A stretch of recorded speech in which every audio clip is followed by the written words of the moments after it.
is also the problem of limited geographical mobility and limited willingness to undertake further training by women in organizations. Any training that requires traveling. They say that women will, oh, my husband, my children, they are too small. I can't travel, I can't go, I can't leave this. In fact, some of them will even say they can't stay till past 5. And if, unfortunately, you have a boss like me who is a woman, they'll go and find out whether I'm married or not. I say, look at that, she doesn't have a husband. She doesn't even have children. She doesn't understand. I have 2 lovely daughters, by the way. So, training is one of the strategies an organization employs to ameliorate its employees' observed performance deficiencies. And it is usually done to cure your deficiency on the job, to prepare you for promotion, to introduce new methods or techniques, or even changes in the company's functional objectives. And then you say you will not go. So, it is a general assumption that women resist training, especially when it involves leaving their families for a considerable period of time to attend a course in an institution located in another geographical area. Men generally believe that women are unwilling to relocate, that they are less suited than men for important jobs because they are unable to travel frequently. And then, unfortunately for us, most high-profile jobs now, you have to have your bag packed and ready by the doorside. I have a friend that she has disposable pants, disposable bra, and then she arrives and she asks me to send her an address. She drives to the place from the airport and picks a dress. That is how to be a CEO. So, because if you don't do it, the man that is, by the corner there will snap up the job. So, limited geographical mobility, which has limited willingness to undertake further training as one of its dimensions, is one of the factors that form the basis for discrimination against promoting women to top positions in organizations. Transfer and travel are twin ogres, which confront women in employment. Many corporate career ladders today involve a tremendous amount of geographic transfer, and this can place a great deal of stress on any executive and the family. Now, let me narrate to you the experience of a woman who applied for a job in a U.S. government agency. I don't know if I put it on this slide. She said, during an interview with a representative of the personnel office, I was informed by the interviewer that they were worried about me since they assumed that my career was secondary to my husband's, and they did not want to spend money processing my application if all my current and future employment decisions would be dependent on my husband's job.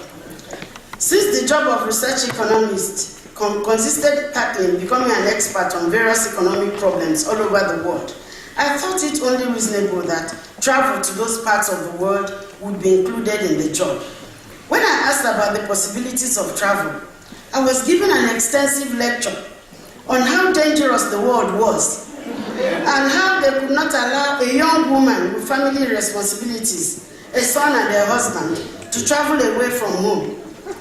When I asked if a young man with a wife and son would be allowed to travel, the interviewer answered, "We don't send young mothers to Uganda." Thus, the interview ended. Did she get the job? So the issue in focus here is that the sense of commitment that an individual brings to work is important to the organization.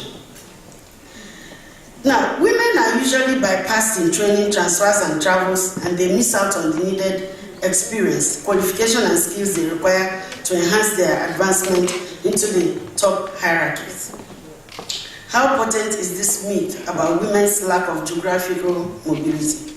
Gordon and Strober, the researchers, contend that employers who try to protect women often protect them right out of a job.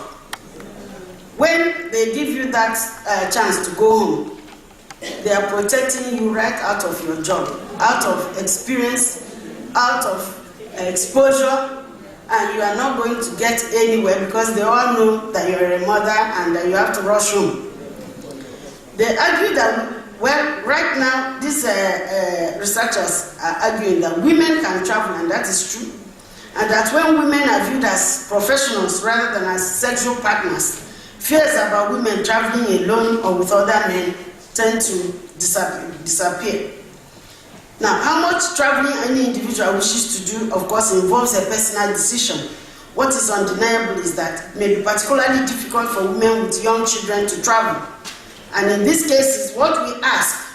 And those of us women here who are in leadership positions, heading HR departments, and can make it happen for other women, try to exhibit some flexibility by examining the possibility of cutting down on the amount of travel at particular career levels. When a woman has young children, you can reduce her need to travel, and the woman, I'm sure, should be agreeable to take on more travels a bit later in her career when the children are a bit, they have matured a bit. This kind of flexibility is more important to women than labeling them as geographically immobile. Besides, the vast majority of women executives, when the children are grown up and you join the executive group, all of us, we have adopted a lifestyle of geographical mobility, which enhance our career advancements, like I told you about my friend. So Morrison et al., after interviewing 76 top US women executives, most of which had children, discovered that the willingness to be mobile and to devote themselves to their company despite cultural obligations to marry, have children, run a household, and so on were applauded and noted as a factor in the success of a number of the executive women. So let me go to the next myth, which has to do with, somebody raised it up here, women managers have also earned the reputation of being too emotional and aggressive to be entrusted with positions of authority.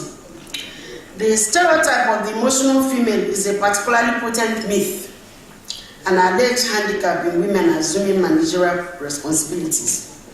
The assumption that women are too emotional to be entrusted with demanding management positions belongs to the realm of biological, psychological misconceptions which hamper women's movement into management.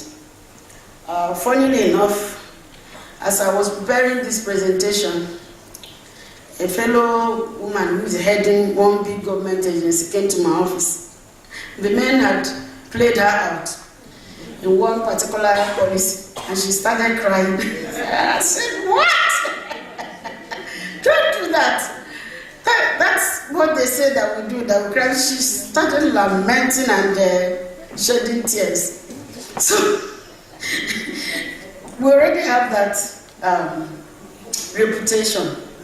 So don't take it higher. As Jacqueline and Markov indicate, the notion that women possess biological or psychological impediments or inferiorities that make it impossible for them to succeed in managerial positions is sheer myth. In short, there is no scientific evidence to support the idea that women are less qualified psychologically for positions in management. Rather, research shows that hormones and moods are controllable. Women and men do cope with their hormones and moods in their workplace and personal lives. Women do not weep in the office 1 or 2 days every month, as is generally assumed. So, those of you that come to the office to tell your boss, my visitor has come, I have to leave. Those are the things that they say we do. Please, can we drop it? Yes. They have things you can drink. Go and drink ibuprofen. It will solve your woman visitor. So, male and female, in other words, all human, display behavior which is related to hormones. But it is a mistake to believe that this is a woman's problem. Women bosses are always accused of being too aggressive. The irony is that successful men exhibit aggressive leadership, and it is welcomed as a desirable characteristic. Aggression in this respect is not referring to abuse. It is speaking of a person's willingness to tackle assignments, to show achievement motivation, ability to take risks, task persistence, and other related assertive behaviors. Please note what we mean by assertive behavior so that you don't go and tell somebody shut up and say you're being assertive. Your being assertive is in your willingness to tackle tough assignments. Like somebody said, it's your being on top of your game in terms of knowledge in your place of work. And then when you are like that, when you speak, everybody will listen. So women are, according to Davidson and Cooper, on the horns of a dilemma when it comes to assertive, power-seeking behaviors. If a female manager does not display the kind of behavior that is associated with successful management, then the male managers will not feel she is a very effective manager. But if she does, many male and female colleagues will see her as hostile, maladjusted, over-controlling. Nkechi Nwankwo, I earlier mentioned, aptly paints the picture as it relates to Nigerian women. A man who is acting improperly is scolded for being a woman, while a firm and decisive woman is derided for trying to be a man. So there's one case that Gordon and Strober cited in their book of a female American politician who was cast in that mood. Her name is Bella Asbog. Women in politics say that because Bella Asbog is aggressive and forthright in her personal style, her professional colleagues find it embarrassing to interact with her, and they try to avoid her as much as possible. So, C.M. Olajumoke also observes in his book that some people hold the erroneous view that women should not rub shoulders with men, and that those women who do so, that they are unnecessarily aggressive. To illustrate our point, Olajumoke cited a writer who captured this phenomenon. Okay, I can skip that. I've already given an illustration. So what do we see through all this? What is clear is that many men assume an aggressive style that is not only tolerated, but is defined as consistent with leadership. The woman is, however, caught in a morass of conflicting expectations and may be damned whatever style she chooses. An increase in the number of women in male settings will doubtless change these current attitudes, and they will accept a greater range of leadership styles which are allowed for men. They will also accept it for women. But we have good news. And I want the participant that asked that question about being told that she's being too assertive to know that the research findings indicate that women managers who adopt modes of assertive behavior, they report increased confidence and effectiveness. And Davidson and Cooper, another set of researchers who are in the vanguard of this viewpoint, contend that if other people cannot cope with assertive women, then that is their problem. It should not be the problem for the woman in question. Another myth that continuously poses an obstacle to women being perceived or being promoted to tasking and demanding management positions is that which imputes them with less physical strength than men and easily susceptible to occupational health problems associated with high-profile jobs. Now, let me leave all the things and go to the conclusion of this. How potent is it? The conclusion is that both men and women who find themselves in executive positions are exposed to variants of stress. That the most important fact here is how well one is able to cope with stress. It's not whether you can lift 100 kilograms of weight.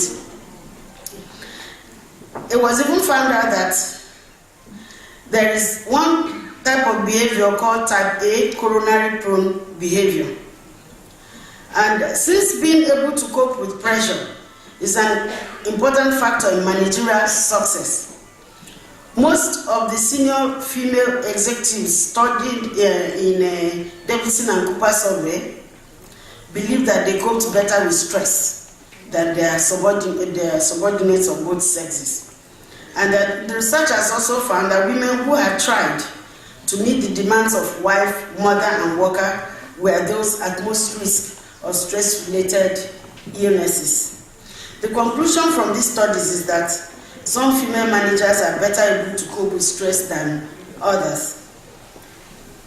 In the early 1960s, Friedman and Rosenman demonstrated a relationship between behavioral patterns and the prevalence of coronary heart disease. Those with behavioral patterns named type A were described as extremely competitive, striving for achievement, aggressive, hasty, impatient, restless, hyper-alert, explosive in speech, have 10 special features, and feel under pressure of time and under the challenge of responsibility. I actually thought they were describing me. Now, it was found that this type of type A's between the ages of 39 and 49 had 6.5 times more the incidence of coronary heart disease. So it doesn't matter whether you're male or female, if you exhibit type A behavior, you are heading for coronary heart disease. So working women who score high on type A behavior are twice as likely to develop coronary heart disease as type A males. The researchers argue that pressure on top women executives come from male-dominated policy making, feelings of isolation, conflict demands between career and marriage, family, and coping with prejudice and discrimination. Much of the work overload associated with anxiety, high stress levels, and poor stress-related coping ability may be self-imposed by the type A person. It is self-imposed. It is not coming to you as a fact of your being a woman. Let me go to slide 46. Slide 47. The next one is that women are not career-oriented. Shobo explained it in slide 47 when he said that in Nigeria, the idea that the place of the woman is her home, which was imparted to us by our great-grandmothers, reflects in our attitude, and it has affected women's working lives. Many women have been known to leave their jobs to settle down and raise family, but few or none is known to want to develop a career to a top height in place of marriage and family. The women who have decided to undertake both career and family life allow their jobs to suffer at one point or another. They have no desire to become involved in the long-term commitment of professional or executive career orientation. Women do not have the determination necessary to meet the demands of management. They therefore lack drive and motivation for management jobs. And this is a management theorist that you can imagine a top executive after reading this, and he has a choice to make. He will quickly bypass the women. This explanation captures the stereotypical image the society holds about women managers. What do we say to this, that women are not career-oriented?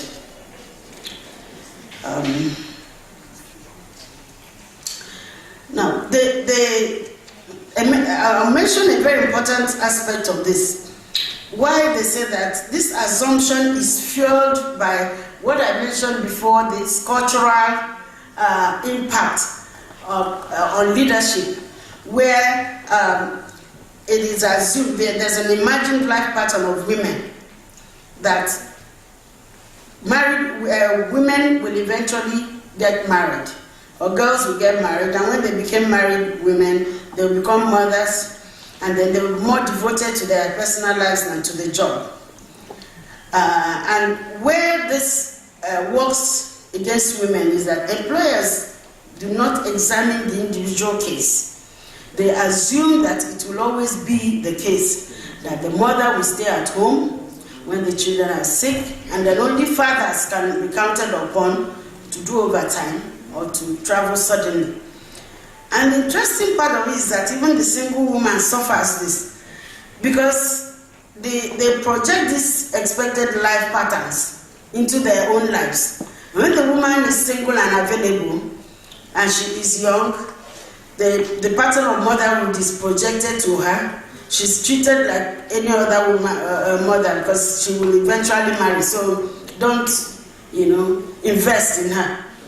Then if she is not young and she is single, her very singleness makes her appear abnormal and thus possibly maladjusted. So don't give her any important, put her in any important position. Why is she still single at this age? So some men really think they are helping a woman by being sensitive to her family responsibilities. They will not ask her to do extra work, and that might be just what she needs to prove her talents and perhaps get a promotion. This paternalism deprives women of the right to decide independently and thereby to learn.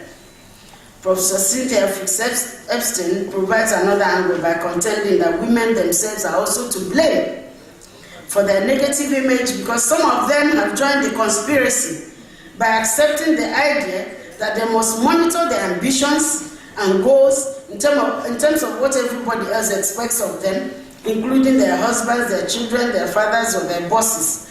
Our culture expects and encourages women to hold back, not to sacrifice the immediate comfort of the family in service of long-range goals.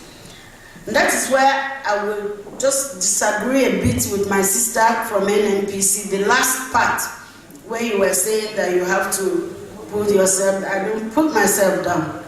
And you have to take your position. You have to stand up straight. You can't always be putting yourself down for everybody. If you keep doing that, you will never get to the top, because they need you to project this presence of strength that you can handle, the big and the small. When we get to emotional intelligence, you will see what I mean. You relate with everybody according to their level. And if you see where I'm coming from now, I manage the meetings of the Federal Executive Council, chaired by the President. I know some of my colleagues who, if they enter the council chambers, the air there may blow them down. But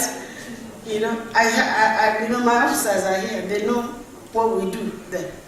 So you have to start. If I wasn't the kind of person I am, nobody would make me permanent secretary there. Because I am permanent secretary to all ministers. I say no to them when I have to say no. They can go to the secretary to government and make a request. And if that request is not in accordance with the rules, I say no, it can't be done. So you need to project strength for you to be able to do your work very well. So laying the blame on culture, Epstein said that while both his private and personal professional lives combine to encourage the man to put his best into his work, and they promise him the culture promises him rewards for doing so, the woman's private life, which is the home and the community, undermine her work goals, presenting challenges to her right to work and outright hostility.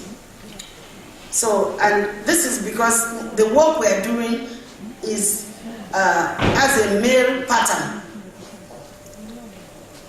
The assumption is that the individual should be prepared to work longer hours. It is the work, we're in the corporate world.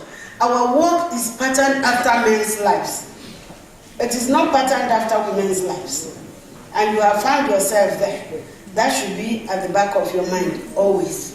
It is not patterned after your life as a woman. It is not modeled after your work. But when we have more women entering the executive suite, we expect that changes will be made. This issue of flexibility we're talking about will happen so that women can work from home, they can work from the creche, they can work from the hospital, they can work from wherever they find themselves without physically being present in the office. They can be allowed to leave, raise families, and come back. So the career is made masculine with little accommodation for the women who work in it. And men are perceived as having more commitment at work than women. So what we have to understand is that our roles are difficult. But that, be that as it may, many women succeed in their careers. So, what factors motivate women to work? If they say that women don't have the correct attitude to work, that we are not career-oriented, researchers have indicated that women do really want to work and that they have their reasons. Important motivations for finding work outside the home are a need for achievement, competence, independence, and social contact.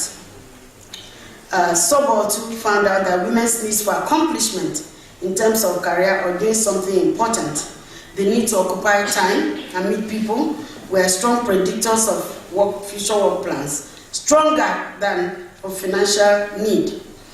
So the best example I have brought out here is that of late Margaret Thatcher, the first female Prime Minister of Great Britain.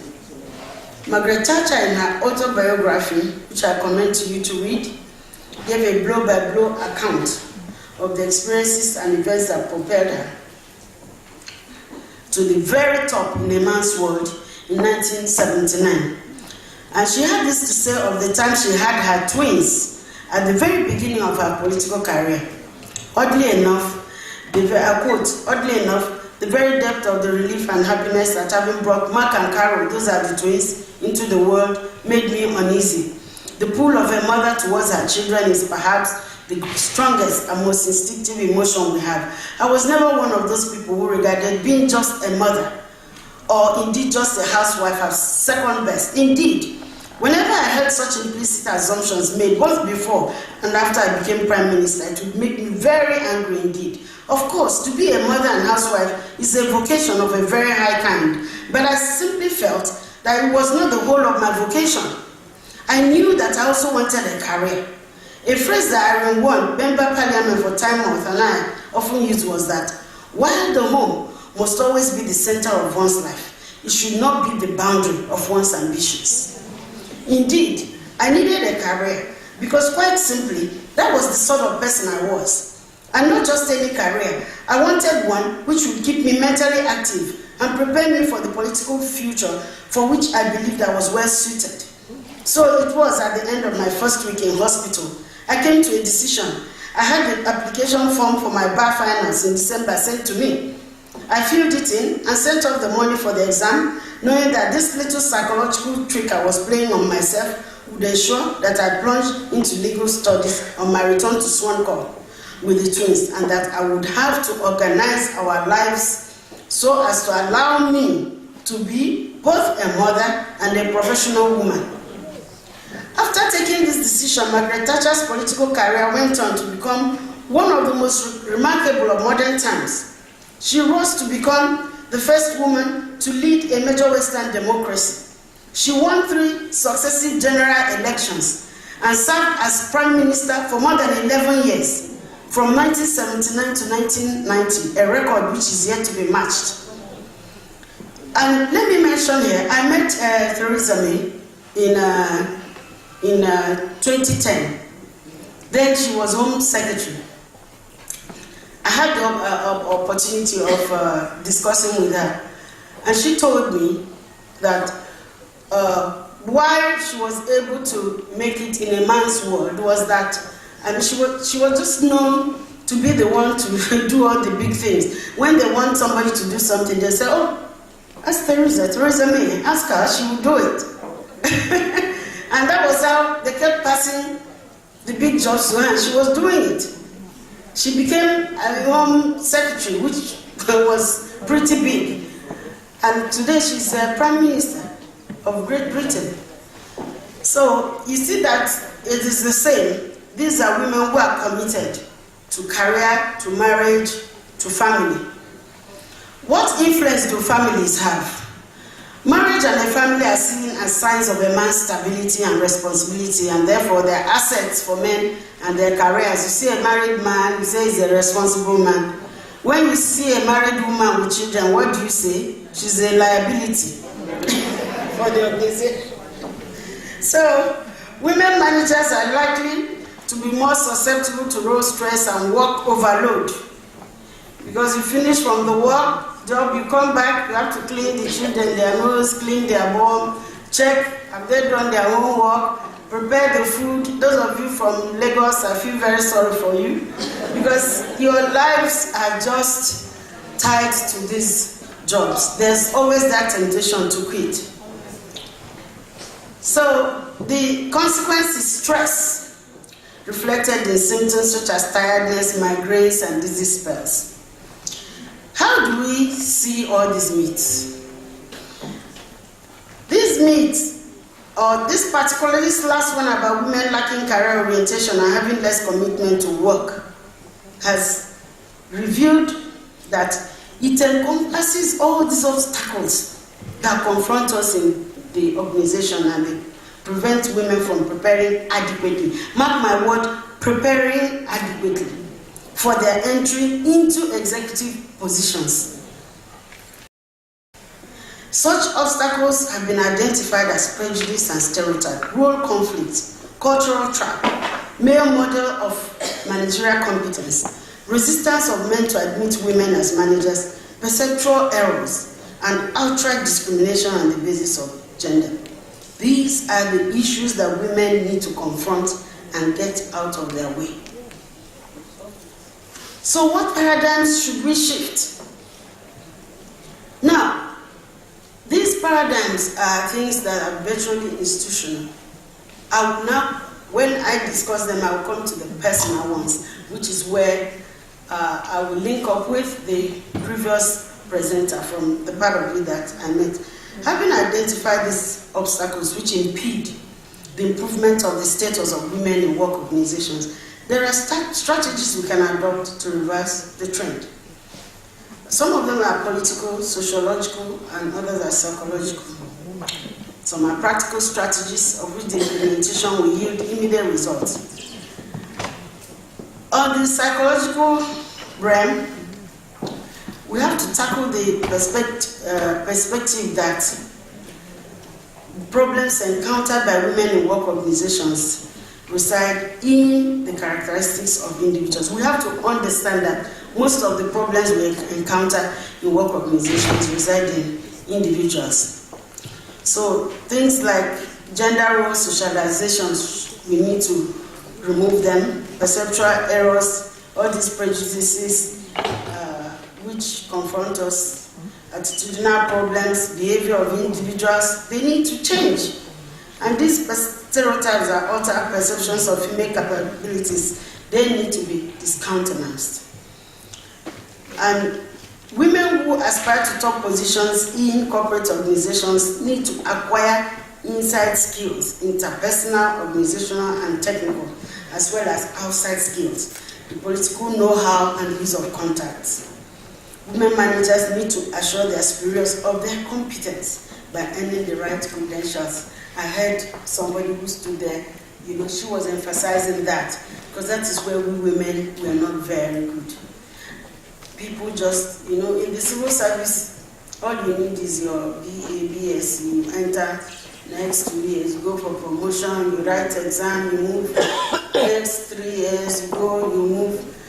At no point will anybody ask you to go and get further credentials. In between, you're having children, 1, 2, 3, 4, 5. So you will now start saying, oh, the one I didn't read, my children should read. So, meanwhile, while you're doing that, your colleagues are going masters, PhD, fellow, NIM, fellow, this chartered that, until one day you discover that you went for promotion, you were not promoted, and that's the end.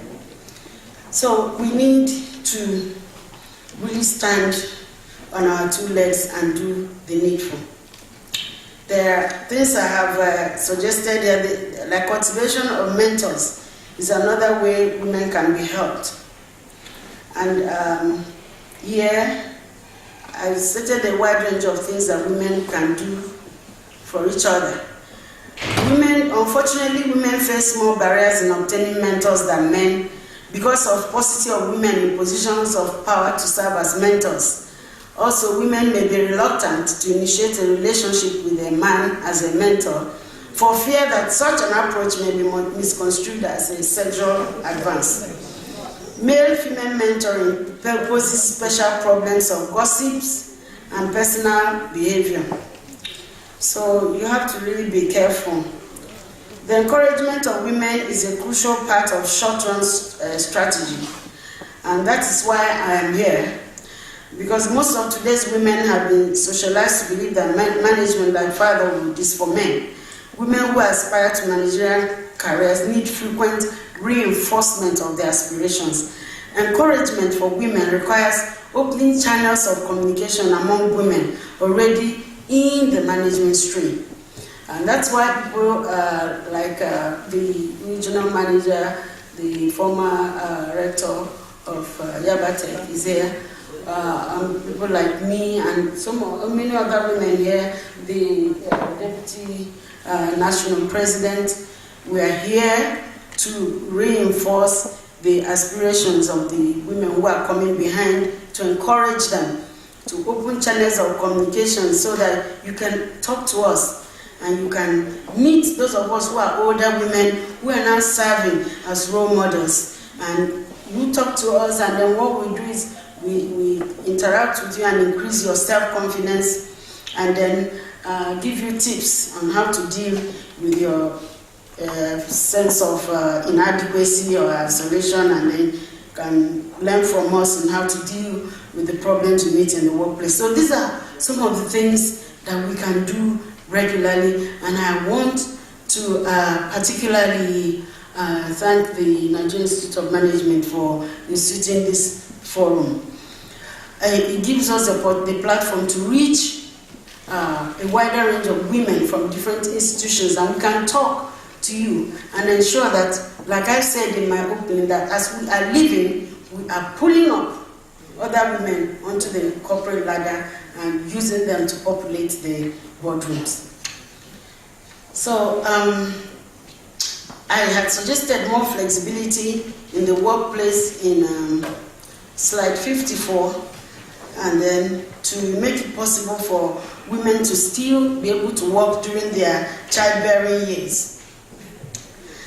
And we need to increase, this is because it is these women at this age that you get the women that you can put into middle management.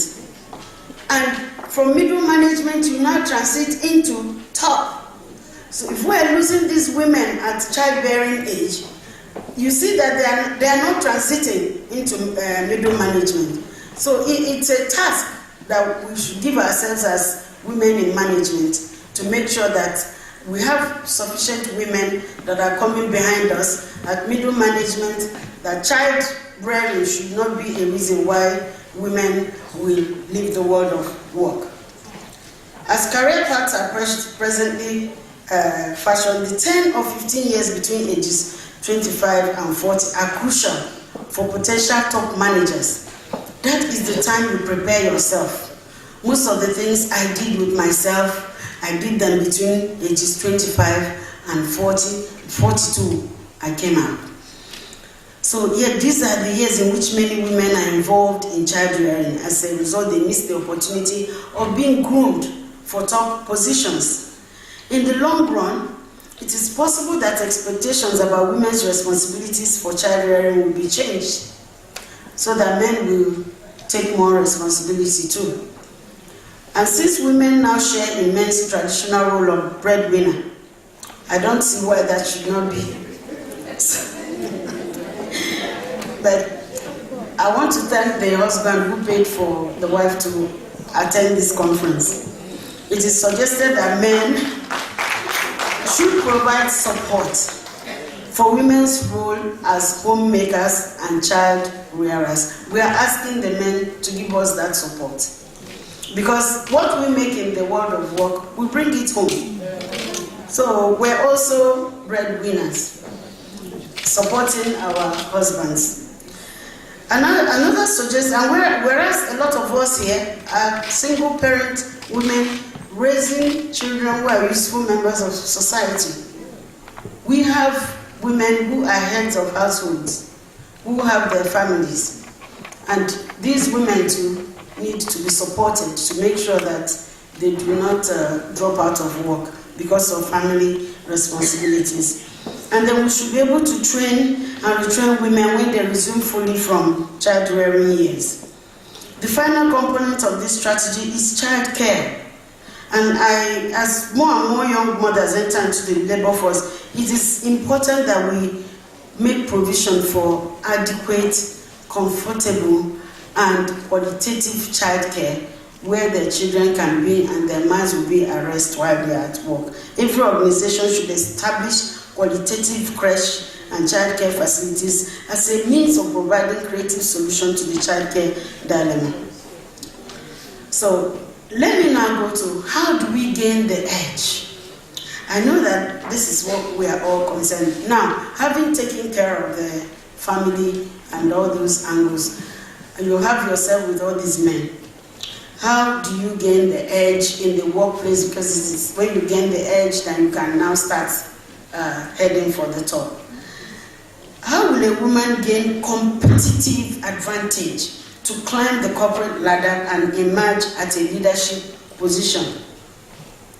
What are those factors that will ensure that a woman manager meets the eligibility requirements for attaining the terminal grades?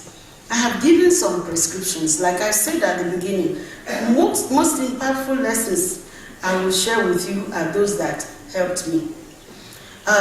Prof, forgive me if they are not textbook. I've tried as much as possible to base this on management studies, but I do believe that life lessons are more impactful because they are the ones that people can relate to. The first prescription is for a woman manager to have a good understanding of the career field she has chosen.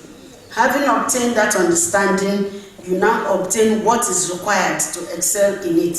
That is my first prescription. Robert Greene, the famous author, calls this the mastery. And in his book, he describes the full range of pursuits of which the end product is mastery. You will discover that all these other things will break down. They are all aspects of mastery. And Robert Greene claims that the ultimate form of power is mastery. And each of us has within us the potential to be a master if we subject ourselves to. The first one is we learn the secrets of the field we have chosen. Secondly, submit yourself to a rigorous apprenticeship. That's what we call mentoring. 3, absorb the hidden knowledge that comes from years of experience. Years of experience on a job. I know people that they do 2 years here, 1 year there, they just keep hopping from job to job. If you stay in one job, I'm not saying staying in one level, I mean hold one cadre, that one specialized area, and stay there for years, you gain the hidden knowledge that is there, and you become a master through years of experience. Then you forge past competitors. That is the one we're talking. Forge past competitors, and that's what will lead you to leadership. You surpass them in brilliance, and finally, you blast established patterns of excellence open from within. The requirement of being ambitious and career-minded will position a female manager on the career ladder with an eye on the top. But it is being strategic that will take her to that top. Being strategic means setting goals today for ascending to that top position in the future and being committed to its achievement. Mind Tools defines goal setting as a powerful process for thinking about your ideal future and for motivating yourself to turn your vision of this future into reality. The process of setting goals helps you choose where you want to go in life. One of the best examples I can give of a public figure who gained mastery by taking conscious and purposive steps is the late Dr. M.T. Imbo. In his book, Dignity in Service, he recalled, that's the former Minister of Foreign Affairs. He was minister in several fields, but Foreign Affairs, I think, was the last one before he was made ambassador. In his book, Dignity in Service, he recalled how he was nominated as the first Nigerian High Commissioner to the United Kingdom and to the Court of St. James at the age of 25, when he was still a law student and a bachelor. The then Prime Minister, Abubakar told him why he was preferred above other older, more experienced ministers and the prominent lawyers of that time. The Prime Minister told him, I have studied you in council. You are the only minister who reads every memorandum that comes to council. I always turn to you to tell me what was discussed in council. End of quote. Recognizing all the areas he was still deficient and the understanding that he needed to excel in order to be on top of his game, being only 25, a student and a bachelor, he now went on to narrate the steps he took. I'm quoting from his book now.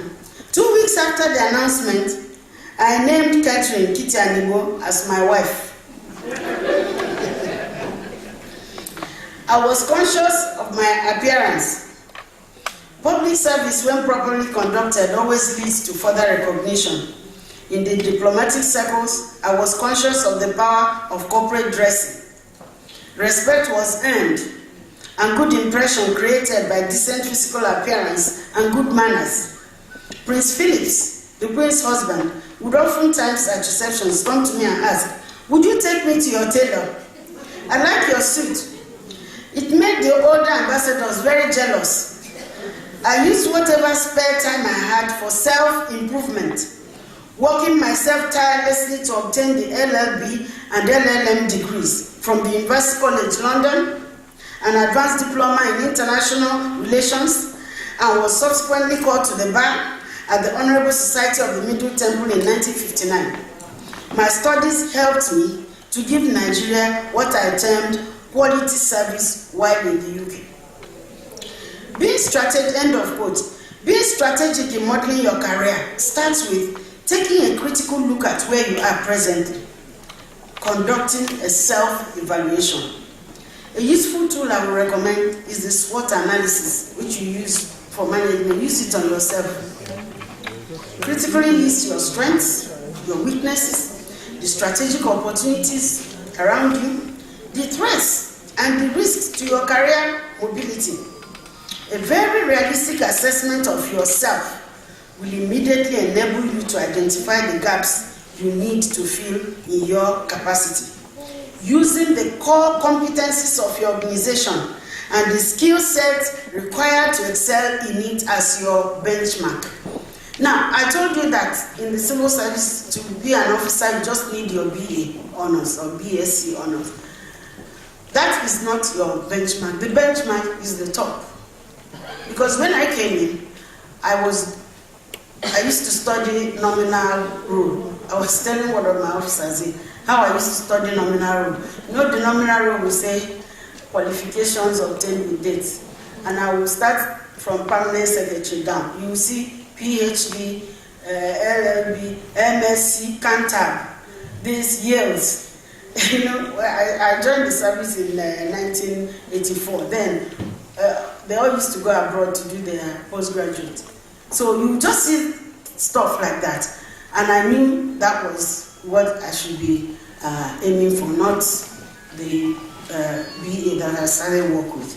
So that's what I mean by using those critical competencies as your benchmark. Now, this will lead you to embark on your capacity development journey by undertaking graduate or postgraduate studies and professional certifications. That way, you enrich and strengthen your curriculum vitae and make it competitive.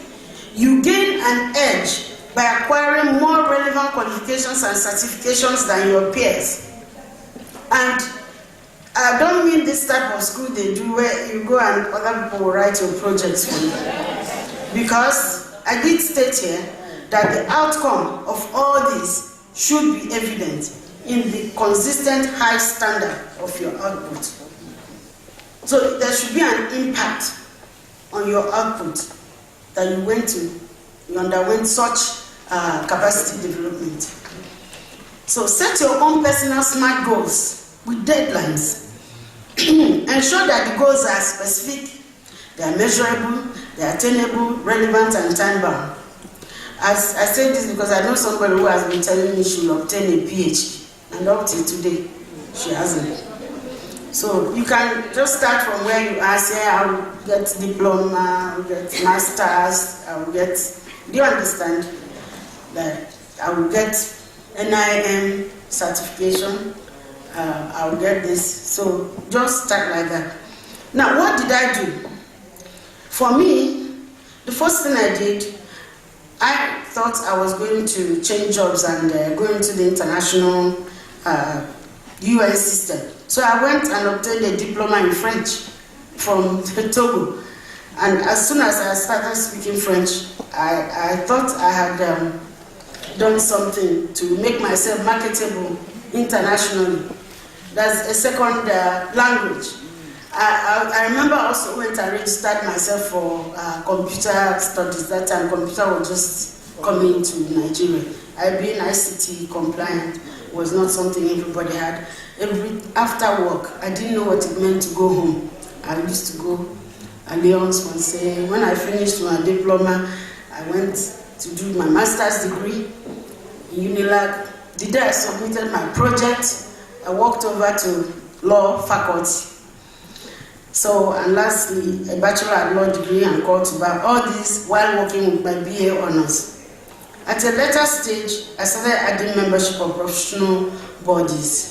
So you heard our sister from NMPC who also shared hers. She pushed herself to, she got a PhD in chemical, that's a tough one. That is what it takes to stand with the men. You don't stand with the men with a diploma.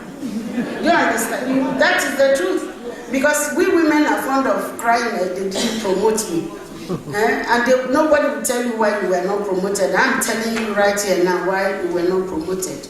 So you have to do what the men are doing, and they will give you what they are giving them. So you gain an edge by acquiring more qualifications and certifications, by building competence. So that, let me stick to my text, because I stated here that even your personal presentation, you need to fine-tune it. You heard M.T. Musa that he even dressed up better than the queen's husband. In suits, that their clothes is not even ours. You dress the way you want to be addressed. You have to acquire and keep refining your communication and presentation skills. You need to refine your articulation, the way you speak the English language. A lot of us were brought up in provincial areas, yours truly included. I don't have to come here and be speaking with my Musa dialect for you. Your command of English grammar, you need to work on it. Some of us women, when you open your mouth to speak, everybody, people will close their eyes because of the things coming out. And some people say, it is not my native language. Yes, it's not your native language, but it's the official language. You need to school yourself. Buy books, read, teach yourself, go back to your English grammar and pronunciation. There are so many tools that are available for you to improve yourself. Work on your pronunciation. Help yourself so that you can be called up. There is no way you can be a leader without coming to do this type of thing I'm doing now. You will be making presentations, you'll be speaking to the public, and they have to be sure of what will come out of your mouth when you stand in public. Self-improvement should not stop until you have become primus inter pares, the best in class. When the narrowing stream thins out towards the tip of the career progression triangle and it shaves off several of your contemporaries, you will tap yourself on the back for adhering to the African proverb which says that tomorrow belongs to the people who prepare for it today. What I did with myself, or going to all those places in Wimlead, I can't do it now. I can't. It has been proven time and time again that luck is what happens when preparation meets opportunity. My second prescription will be for a woman manager to consciously school herself on the range of abilities that make up emotional intelligence. This is because of what we're accused of. We're aggressive, emotional, we are not acceptable. You need to school yourself on emotional intelligence. In his famous article, What Makes a Leader, Ekeoma posited thus. I have found, however, that the most effective leaders are alike in one crucial way. They all have a high degree of what has come to be known as emotional intelligence.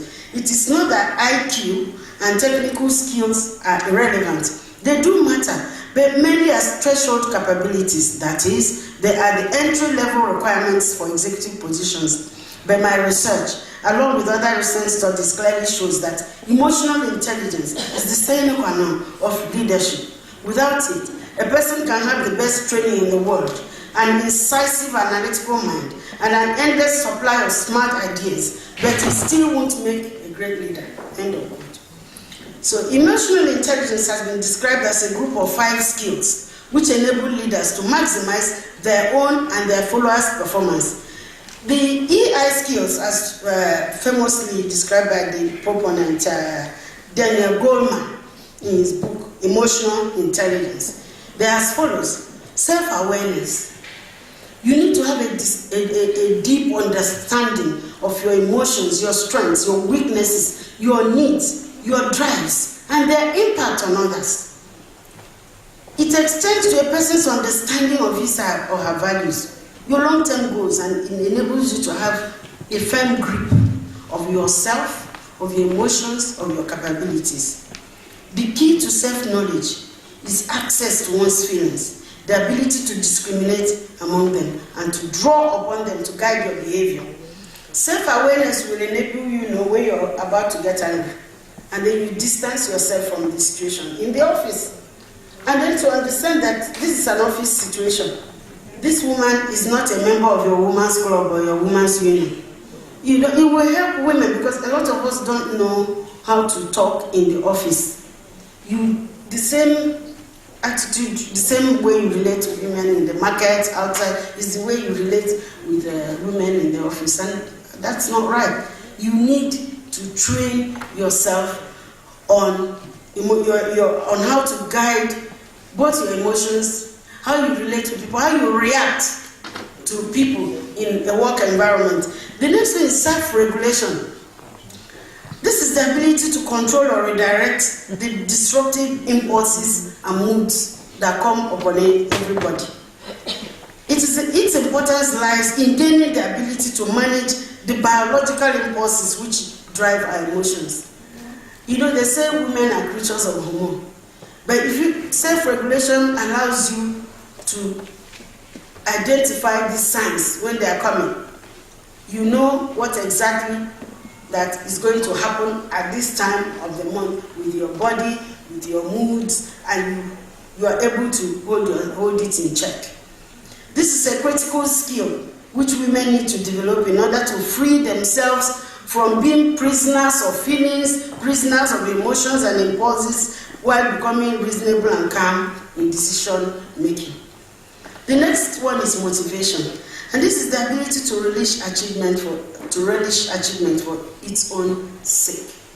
It is simply being driven to achieve rather than by external rewards. Having a passion for the work itself, not regarding the work as everybody's work. Why is this woman or this man troubling me? Is it your father's work? You develop your own passion for the work. Become a career woman, a woman that you are here to occupy your own space. You have a relationship with your job. Having a passion for the work is manifested in seeking out creative challenges on the job. You love to learn, You take great pride in a job well done. You're optimistic. You display unflagging energy to do things better. And then empathy.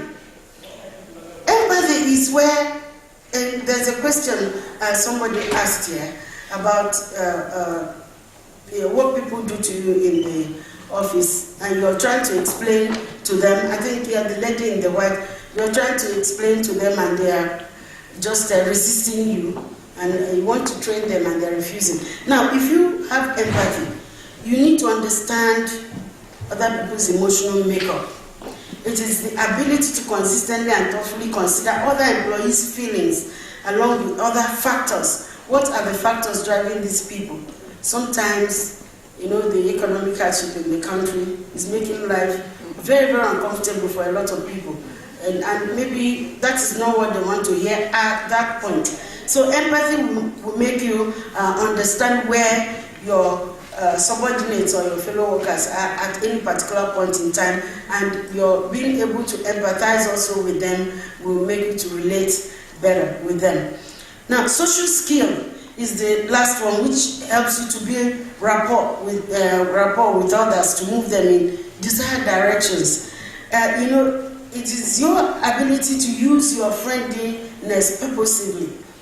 Your friendliness with people shouldn't just be to gossip and exchange information. It can move them in the direction you desire. You have them as your allies. So social skill will make you adept at managing teams, persuading people, having a wide circle of acquaintances. This skill is said to be the combination of the other dimensions of emotional intelligence.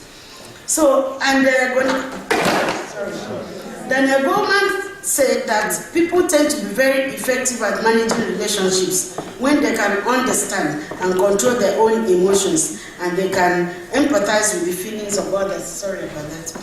So he further contends that motivation contributes to social skill, and that people who are driven to achieve tend to be optimistic even in the face of setbacks or failure. So through persistence, women can learn these skills. I will also encourage you to get the book and read. It's a groundbreaking book that has helped a lot of people. It has even been broken down. For those of you on LinkedIn, you can access the tools for emotional tools that leaders can use for emotional intelligence. They usually bring them up on LinkedIn. The third area I would strongly recommend for all women managers, and for me, this is the most important, in the light of the times we're leading, is the need for women to develop resilience and courage. Resilience as a personal quality has become more important than ever in these times we live in, which has been described as volatile, uncertain, complex, and ambiguous. They're using it now as a book on social media. Our national economy went into recession not long ago, of which the impact is still very much with us. There is insecurity, and the stress of daily living is buffeting marriages. Careers are terminating prematurely, while people are losing hope, as manifested in daily news of suicides, divorces, and catastrophic reversals in fortunes. Some people have lost their minds, and a lot of women do not regain their self-confidence and career traction after a divorce or widowhood, while some are depressed because they are passed by in promotions. Now, Dean Baker of Adaptive Learning System succinctly puts it this way: more than education, more than experience, more than training, a person's level of resilience will determine who succeeds and who fails. That's true in the cancer ward, it is true in the Olympics, and it is true in the boardroom. It is those curveballs that life throws at you when you least expect them that will make you question whether you will ever make it and whether you will ever get there. Diane Kutu, in her article How Resilience Works, describes it as what will help you survive and recover from even the most brutal experiences. When situations unravel as they will, what will carry you through the tough times? Resilience. Diane Kutu posits that resilient people possess three defining characteristics. They coolly accept the harsh realities facing them, they find meaning in terrible times, They have an uncanny ability to improvise, making do with whatever is at hand. And researchers have mentioned the young Thai soccer teams recently as an example of what it takes to maintain calm despite great uncertainty. You know, the young Thai soccer team that was trapped in a rock. So they are now being used to teach emotional balance. Now, to cultivate resilience, the Ankutu suggested the adoption of the following habits. That you should face down reality when bad times come. Don't slip into denial. Then, when hard times strike, resist any impulse to view yourself as a victim or to cry, why me? As in searching for meaning. Rather, devise constructs about your suffering to create meaning for yourself and others. Some people actually know how to do it very well. They always try to see something, you know, that is where God wants, the way God wants it. That is what will lead me to the person if is dead, the person is better off. So, and the third one is that they continually improvise. When disaster hits, be inventive. Make the most of what you have. Put your resources to unfamiliar uses and imagine possibilities where others do not see it. Now, from my own personal perspective, what helped me was understanding that this is the nature of the universe. That despite an abundance of talent, an abundance of skills, competence, intelligence, ability, adequate measure of willfulness, hard work, determination, there are things that will happen. And these things will intervene to either undermine your success or put failure in your personal and professional life. Richard Branson is famously quoted to have said, "Do not be embarrassed by your failures, learn from them and start again." So we should expect setbacks and failures. They are part of the process of living, not the end of it. Use your failures as a stepping stone. And when you experience disappointment, you key into motivational strategies that will help you to weather it. You can pray, meditate, read your Bible or Quran, but stay focused on your goal, and it is important not to give up. Persist until you reach your goal. Now, remember that even the most successful and famous people in the world have failed the most times. President Abraham Lincoln of the United States of America was famously said to have contested every position and failed. And then the president of the United States, the fourth time he got it. Our own President Muhammadu Buhari of Nigeria got his on the fourth try. And he times that 4 by 4. That's like 20 years.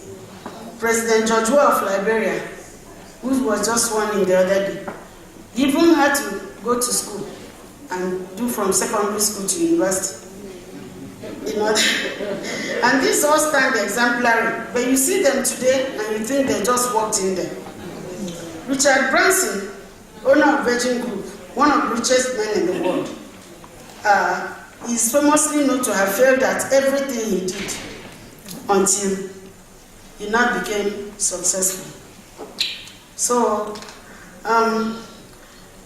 because of constraint of time, let me mention see, I have to really talk about this resilience because that is what almost made me not to get here. And I know that there are women here who are also passing through stuff.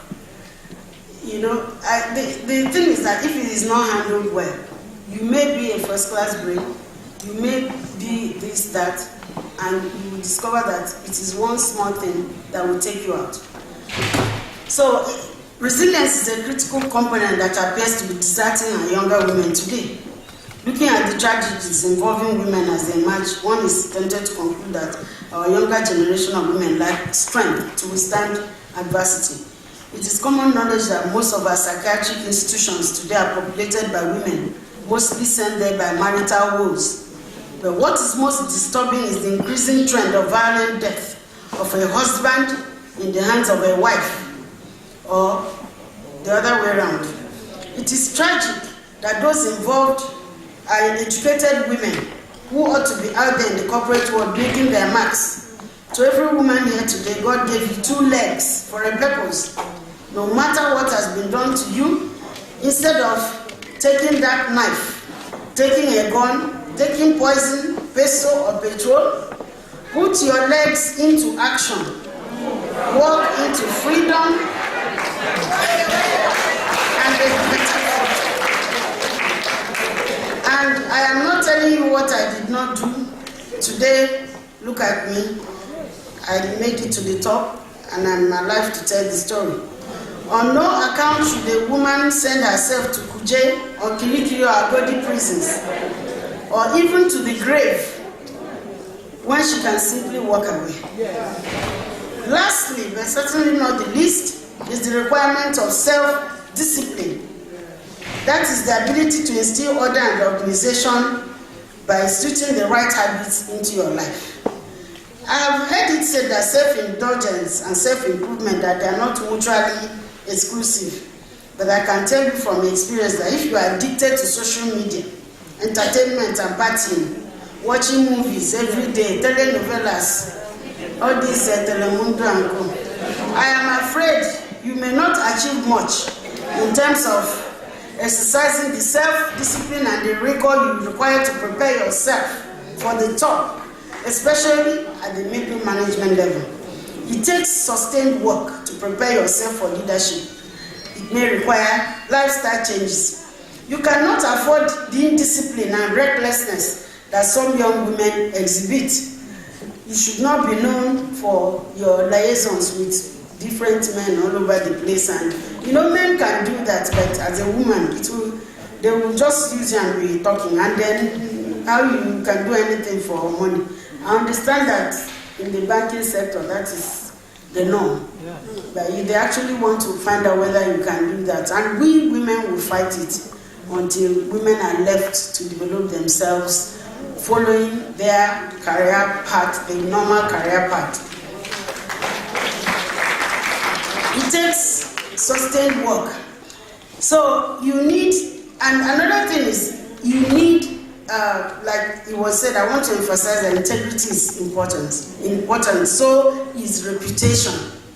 You need to be very, very mindful of that. A long time before you get to the top. Why I mentioned recklessness and indiscipline is because this reputation follows you a long way. And when you now need that thing, they will open all your books. And that is when these things you did as a young person, reckless young person, they will just come up to haunt you. So you need to be known for your work ethics. Please become popular for your work ethics. Like I told you about Theresa May. You shouldn't be popular because of your gold trinkets or luxury cars, designer clothes, wristwatches, designer handbag. But these, I assure you, will certainly come when you brace the tape. Yes. The stage you reach, if you carry a designer handbag now, the way I am now, that is expected. So, having fixed your eyes on the top of your career ladder, you need to lessen distractions. Free up the time to focus on achieving your goals. Gibran rightly said that discipline is the bridge between goals and accomplishment. So let me conclude by refreshing your minds of the things that I have talked before. And then these strategies I've proposed that women can adopt to improve their status. I tackled the organization wide. Then I am zeroed in on you as a person. How do you improve yourself? Having done that, I want to say in conclusion that when a woman manager has devoted the time and resources to invest in herself, to develop personal self-confidence will come to her as a consequence. I don't believe that you sit down and start building self-confidence. They say develop your self-confidence. So self-confidence comes after the fact. When you have worked on yourself, when you have invested in yourself, built up your capacity, you're best in class. Everybody comes to you to seek for advice. They send work to you, consistently produce work of high standard. Why won't you be self-confident? You will be. And you will be able to ward off sexual harassment. because everybody needs you to do the work. So, with self-confidence, like Coco Chanel said, Coco Chanel, the French designer, you should keep your heels, your head, and your standards high. With self-confidence in her abilities, her moral compass will point northwards, because she does not need to dispense any monetary or sexual favors to proceed. She is a leader, a woman of character and discipline, consistent in her commitment to excellence, and up to date in her skills and competencies, waiting for her time to come to shine the light.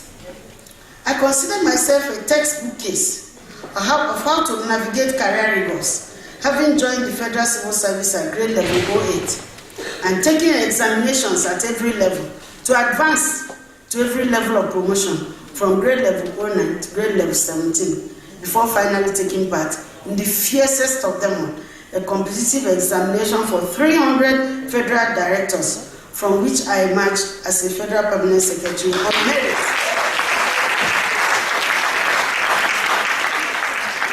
Was it easy? No.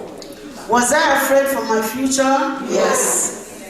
Did I suffer failures, disappointments, and the adversities? Yes. Certainly, but I persisted. And by purposefully taking these simple steps I have shared with you, I made it to the top. Let me conclude by giving you this charge from the world-renowned career coach, Laura Berman Fogden, in her book, Take Yourself to the Top. Quote, you have a job to do. Make your life the way you want it. That is what it means to be a leader. That is what it means to truly be at the top, fully actualized, fully satisfied, fully using all your capabilities. What's stopping you from taking yourself to the top? The choice is really up to you. Will you master your life, or will life master you? Will you allow circumstances to take control, or will you dictate the terms? You are a leader. Leaders take charge. Take charge of your career and take charge of your life. Amen. So, on this note, I wish you all a successful journey up your career ladders. And always remember what Daniel Webster said, there is always room at the top.